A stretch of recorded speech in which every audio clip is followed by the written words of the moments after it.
Bismillahirrahmanirrahim. Assalamualaikum warahmatullahi wabarakatuh. Alhamdulillahilladzi an'amana bi ni'matil imani wal islam.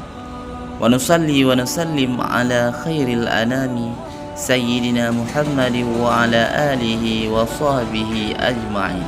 Amma ba'du. Syukur alhamdulillah kita bisa berjumpa lagi di channel ini. Salawat dan salam selalu dan tetap tercurahkan kepada junjungan kita Nabi besar Muhammad sallallahu alaihi wasallam. Allahumma salli wa sallim ala sayyidina Muhammad wa ala ali sayyidina Muhammad. Harapan dan doa saya, semoga saudaraku semuanya selalu diberikan kesehatan, dilapangkan rezekinya, diampuni dosa-dosanya, dan dipanjangkan umurnya. Amin ya rabbal alamin. Sahabat beriman yang dirahmati Allah, bacaan dalam solat itu semuanya menggunakan bahasa Arab. Banyak umat Islam berasal dari berbagai penjuru dunia, dan tak semua bisa berbahasa Arab dengan fasih. Sebahagian orang pun berpikiran bahwa bacaan-bacaan solat bisa menggunakan bahasa Indonesia menurutnya. Allah subhanahu wa ta'ala pasti akan paham walaupun kita menggunakan bahasa apapun dan lain sebagainya. Namun apakah menggunakan bahasa selain bahasa Arab dalam solat bisa menimbulkan dosa? Bacaan seperti apa yang diperbolehkan dan yang dilarang dalam solat? Benarkah ada bacaan ketika dibaca bisa menyebabkan kita dapat dosa? Lalu bisakah kita menambahkan doa-doa pribadi yang sifatnya duniawi? Syekh Ali Jum'ah punya jawabannya. Beliau mengatakan, orang yang salat boleh berzikir dan boleh juga berdoa asalkan tidak bertentangan dengan hadis dan Al-Quran. Sahabat beriman yang dirahmati Allah, saat mengerjakan salat ada bacaan-bacaan yang wajib kita baca seperti Al-Fatihah di setiap rakaatnya, dan ada juga bacaan sunnah seperti surat-surat pendek Al-Quran rakaat pertama. Pendapat ini didasarkan pada argumen Imam Ibnu Hajar Al-Asqalani. Beliau berkata, Imam Ibnu Hajar dalam Fathul Bari saat menjelaskan sabda Nabi mengenai doa-doa yang dibaca setelah tasyahud. Kemudian orang itu dipersilahkan berdoa dengan sesuatu yang mengagumkan dirinya, dan orang itu pun berdoa. Berdoa boleh-boleh saja. Doa-doa yang bersifat dunia pun boleh-boleh saja. Asyhadu an la ilaha illallah wahdahu la syarikalah wa asyhadu anna Muhammadan abduhu wa rasuluh.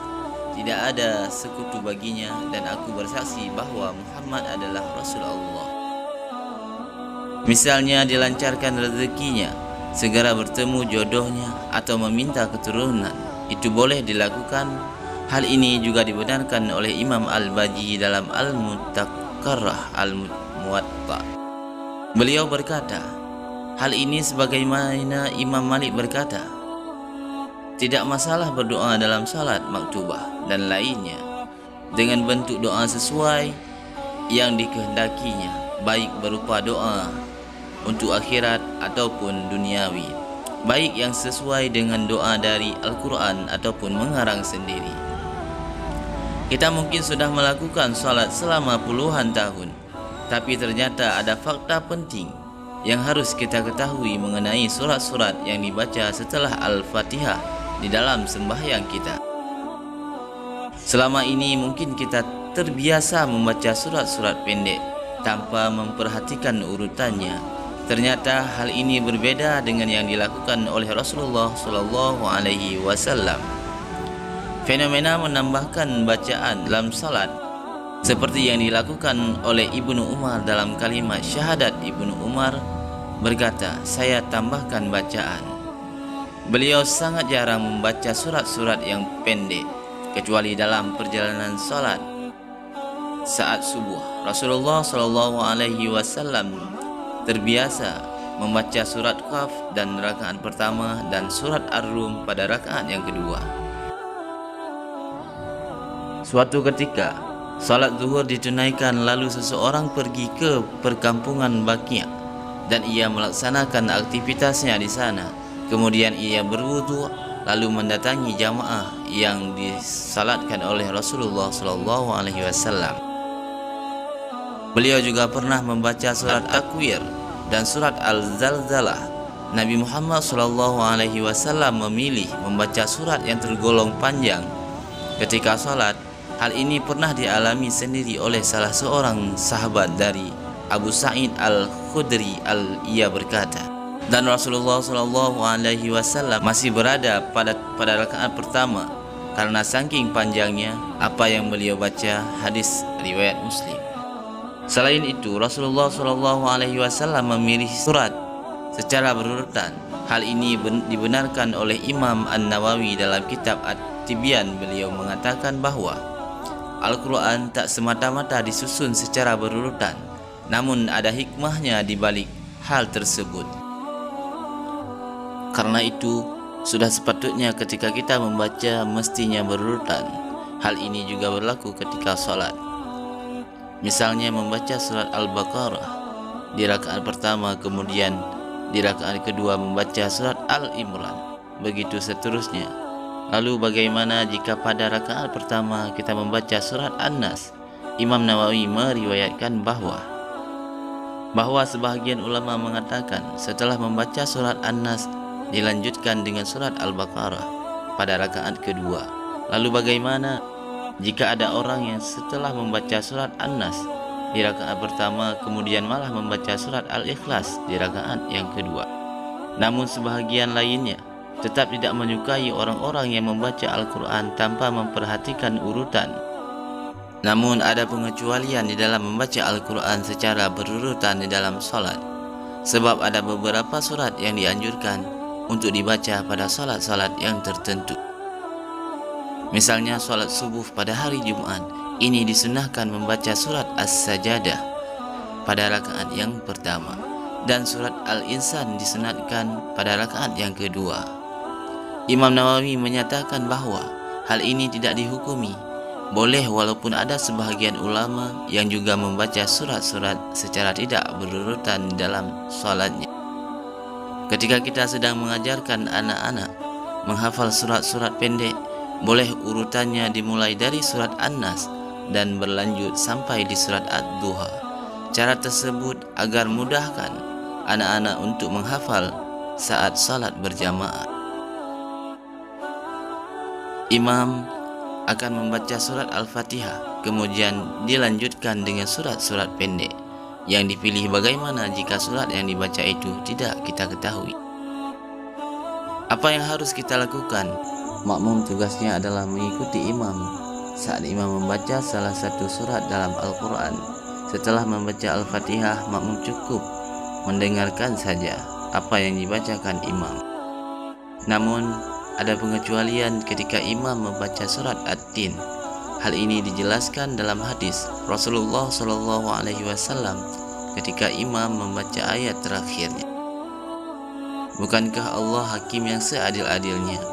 Maka makmum pun menjawab, bala wa ala zalika minasyahidin. Ya, saya menyaksikan hal itu dalam hadis riwayat Abu Daud dan Tirmizi. Kalau kita perhatikan, semua bacaan salat itu berbahasa Arab, padahal tidak semua orang umat Islam fasih menggunakan bahasa Arab. Sebagai orang yang tinggal di Indonesia, bahasa Arab bukanlah bahasa ibu kita, sedangkan bacaan salat dan doa-doa semuanya menggunakan dalam bahasa Arab.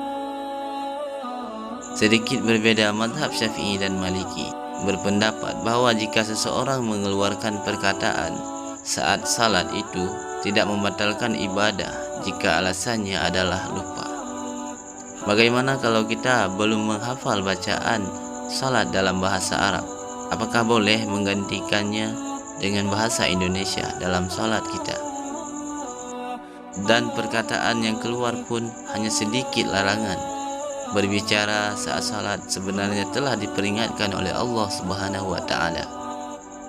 Kita sudah diperintahkan untuk mengikuti cara salat Rasulullah SAW. Kerjakanlah salat sebagaimana kalian melihatku melakukannya. Suatu hari para sahabat sedang melakukan salat bersama Nabi SAW. Kemudian dua orang sahabat asyik ngobrol. Karena kejadian itu turunlah ayat Al-Quran, berdirilah karena Allah dalam salatmu dengan khusyuk. Quran Surat Al-Baqarah ayat 238. Rasulullah SAW tidak pernah memberikan keringanan perihal bacaan salat yang berbahasa Arab. Namun ada solusi yang ditawarkan dalam kitab Sunnah Abu Daud, hadis riwayat Bukhari. Membaca bacaan selain yang dicontohkan oleh Nabi SAW itu tidak boleh berbicara atau mengelafadzkan sesuatu yang di luar bacaan yang telah ditentukan, karena bisa membatalkan ibadah itu. Hal ini berdasarkan pendapat mazhab Hanafi dan Maliki. Kalau kalian apakah pernah mendapati orang yang mengganti bacaan salat yang berbahasa Arab menjadi bahasa Indonesia? Jika tidak bisa berbahasa Arab, hendaklah bertahmid dan bertakbir dan bertahlil. Ada ibadah-ibadah yang tidak bisa ditawar, misalnya cara haji, makanan yang diharamkan, begitu juga dengan cara salat. Baik gerakan maupun bacaan, semuanya harus kita kerjakan sesuai petunjuk yang diberikan Rasulullah SAW. Tak boleh dikurangi atau ditambahkan. Wallahu a'lam bishawab. Hanya ini yang dapat saya bagikan. Semoga bermanfaat untuk kita semua dunia dan akhirat. Amin ya rabbal alamin. Assalamualaikum warahmatullahi wabarakatuh.